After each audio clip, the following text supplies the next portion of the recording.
My name is Jim Huntington. I'm a sculptor, originally from New York, grew up in Indiana. I came out here in '94. I sold a building in Brooklyn. The thing I love about Texas is pretty much it's a live and let live place.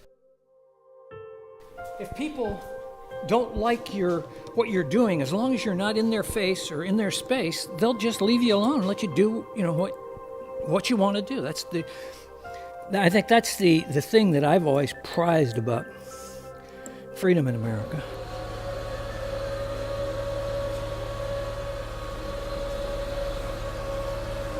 It was interesting living in the subculture of New York City in the art world, being a staunch conservative. I was constantly being ostracized. Out here, as long as you don't get outrageous, you can do and be whatever you want to be. People tolerate each other. And people might get in, vehement arguments and stuff, but I like the spirit of Texas, everything that I've experienced. And I'm very happy to be here. I'm a feeling sensate type in the Jungian sense, which means I process things through my feelings and my sensations. If I can't see it, feel it, touch it, and taste it, I don't understand it. It doesn't make sense to me. I don't work from up here, I work from here. There's a Japanese word called hiregi, means belly sense. And it starts here, it starts in my body.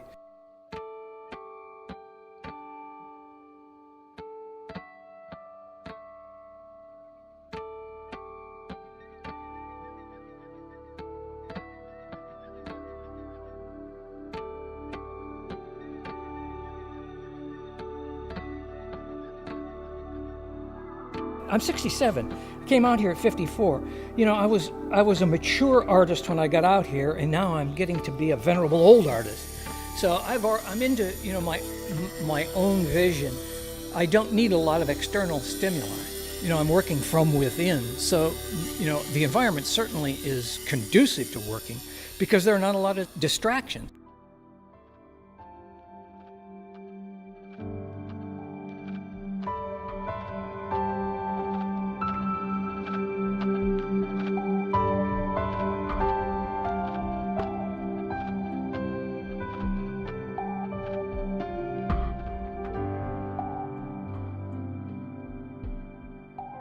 I have a visceral response to materials, and I think that what artists do, they engage with materials, especially sculptors, and they transform them to make something that's never existed before that is a metaphor for a whole lot of things. My work is open-ended enough and abstract enough. It's not about it's not depicting anything.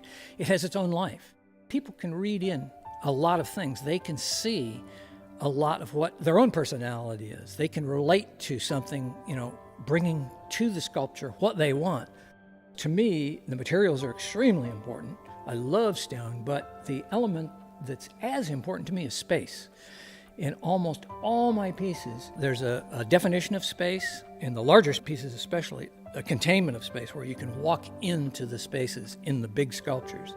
And that's been a conscious endeavor over many, many years. I mean, it started viscerally, and then as you do things, you become aware of what you're doing. And I became aware that this was something that I really was interested in. So, it's a conscious pursuit now to try to generate, enliven that space between the stone and the steel, the copper, cast bronze, whatever I use.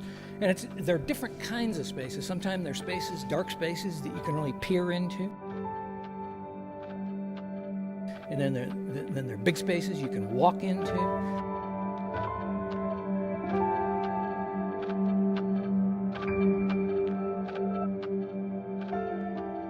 I read one time psychologists, neurologists have studied the human brain, how you perceive art in the creation of it and the viewing of it, same part of the brain. So not that I'm on a direct string to people, but my feeling is that if you put something out in public, if it's viscerally appealing, people are going to get it on some level. And there has to be something there for the people. There has to be some generosity, some spirit in the piece. Those sculptures that have something, people will get it.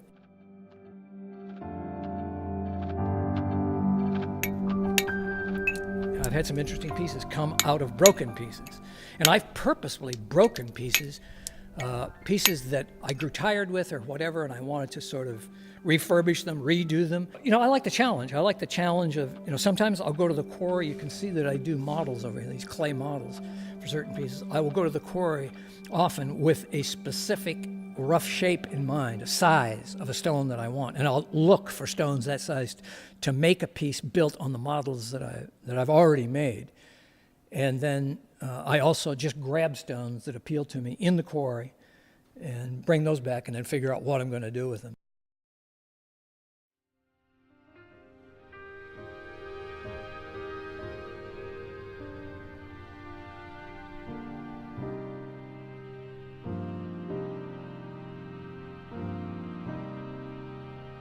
I mean, since I set this up as a foundation, I've gotten a modest amount of publicity, and people are coming by word of mouth and such.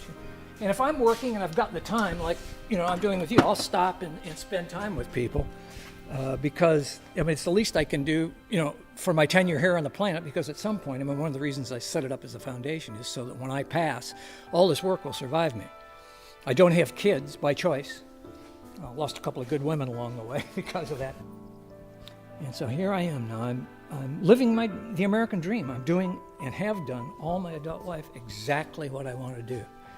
Limited only by my own talent and financial abilities, which are, I have an uncanny ability to make art and the inverse ability to sell it.